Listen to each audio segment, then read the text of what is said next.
Wild Bill for America. Welcome, Bill. How you doing?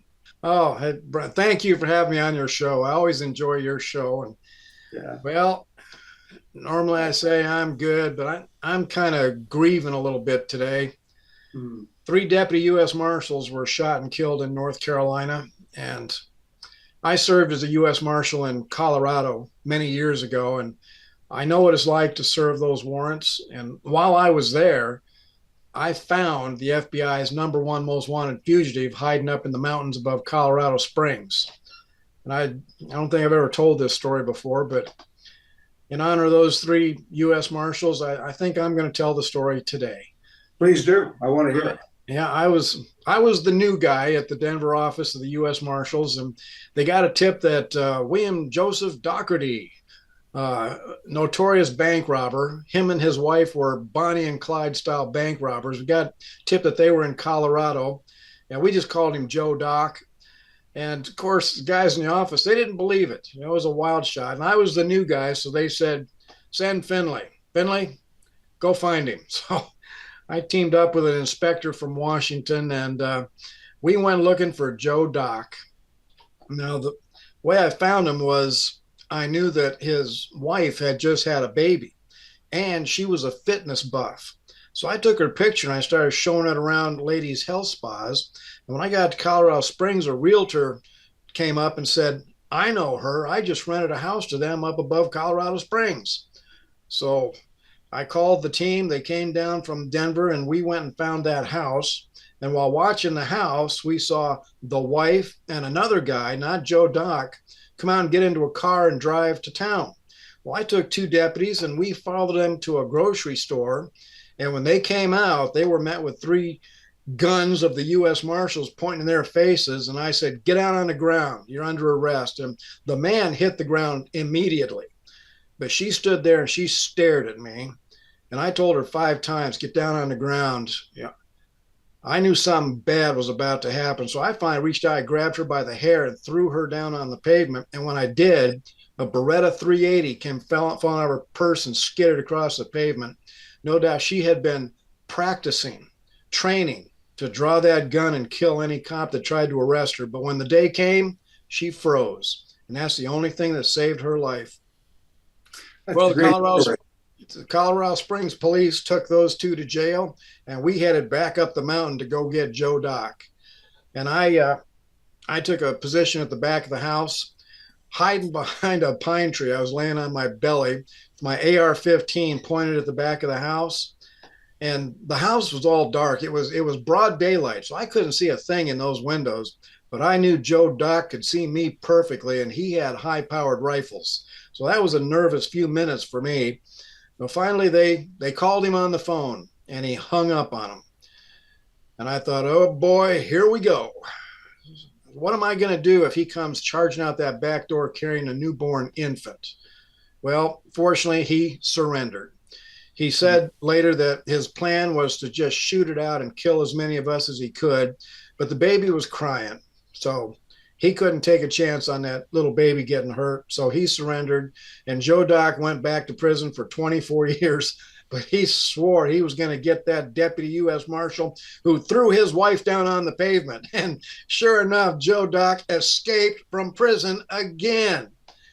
So I was watching my back for a few months before he got captured again, and everything had a happy ending. So that was, Well, that's quite a story, Bill. What year was that?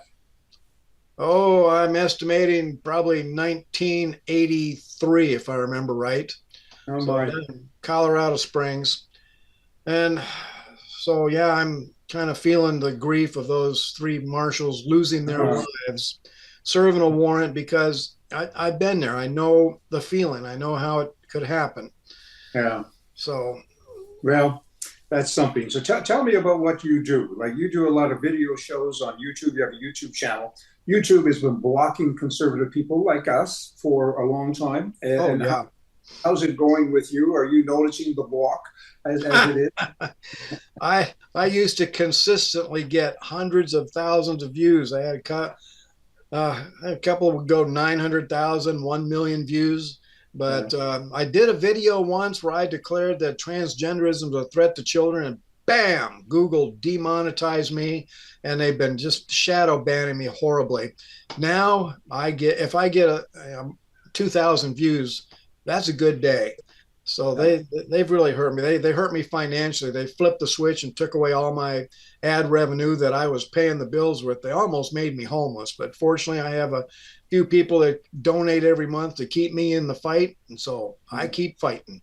Oh, yeah, good for you, Bill. And I know the story well. I mean, I'm the same. We used to get millions of views. We were up to 5 million views a month on our web page through YouTube, and we had 1.5 million views per week on Facebook. Now I think we get, you might as well call it none. It's close Yeah. to none. And the good news is 95% of our traffic now, and it's large traffic, comes to the website because YouTube, our numbers are about the same as yours. And I mean, it's amazing what they've done.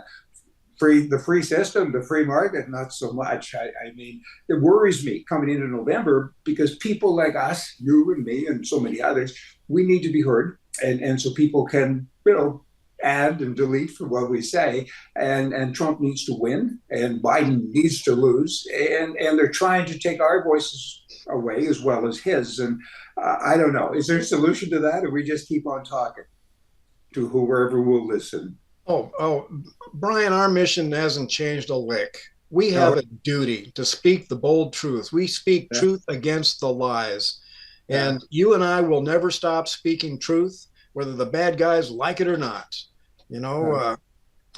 we just have to ride this roller coaster until it stops. And I really don't know where that's going to be. Well, So, you know what? At the end of the day, we will win. We have to win. There's a couple of important C's in our world. I mean, there's Christianity, capitalism, and children. And you're doing a great thing with children. Tell me about that. tell you about what? About children. You're doing a great thing with children. Oh, I am launching American Decency Rallies. Yeah, Basically, we need to that's relaunch. a great name, by the way. That's a great name. Okay, carry on. I traveled for years as a Tea Party speaker from Florida to Pennsylvania to California, speaking to thousands of people, the finest people in the country who were concerned, who were willing to stand up for what's right and decent. Well, we've lost the rallies, Brian. They dissipated. I think when Donald Trump got elected, they thought their job was over. So we need the rallies now more than ever because we're losing our voice in the public square. And if we don't take bold action soon, we may not be able to rally in the public square anymore. So I'm calling for the Tea Party people to rally again. But this time it's going to be American Decency Rallies where we will celebrate marriage as God designed it. One man, one woman for life. Celebrate babies, born and unborn, as gifts from God. Masculine men and feminine women and their traditional roles and how they complement each other. I want to celebrate our law enforcement and our military because they've been so disrespected the last few years. I want to respect those 3 U.S. Marshals. I want to respect Ashley Babbitt, the young American veteran woman who was shot dead at the Capitol at the January 6th nonsense. She's been forgotten about. I'd like to commission a statue of Ashley Babbitt that would be prominently displayed at all of our rallies. Her statue should be on the steps of the Capitol building, maybe one of these days. So that's my project for 2024. That's a good Decency Rallies. That's a great project. I like what you're doing. You do it well. And when we saw each other in person last, I think that was in Nashville. It was in Nashville. I don't know what year that was. It was several years ago, and that was at the NRA show. That was great fun. And Yeah. we've only seen each other this way since. So there's a show coming up in Dallas on I think it's the 16th to the 19th of May. So I'm going. Are you? I was contacted by one of the NRA board members, and he said, Bill, I want you to come to the Dallas NRA convention. He says, Mark Robinson, Lieutenant Governor of North Carolina, is a personal friend. He says, I will introduce him to you. He says, and I guarantee you he will love the American Decency Rallies. So Yes. I had an investor who was going to pay my way to Dallas, but it turns out he's a bit of a flake, and there is no money coming. So I don't think I'll see you this time around, but Okay. maybe at the next one, we shall see. Well, we look forward to it. There's so many good things going on. You know what? America is good, but it needs to be much better. And there's a lot of bad mixed in with the good, of course. When I look at what this administration is doing, I just, it ain't easy, is it, to get through each and every day. So let's keep doing the talking. Politically, of course, right is right and left is wrong. And it's guys like us and that kind of keep things going. So, with regards to the three officers, I feel like I should take my hat off, and of course I don't have one on, and that's a real tragedy. And I enjoyed your story a lot. That was a great story. So thank you, Bill, and we look forward to seeing you again on the show. There's so much we could talk about. So let's circle back here in the very near future. And by the way, with regards to your hoodie that you have on, before we went live, you made a comment that it's Canadian or some such. Yeah, this my cultural appropriation hoodie finally arrived.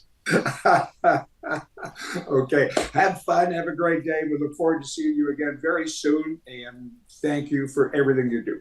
Thank you for having me. I will see you next time. Okay, Bill. Bye bye.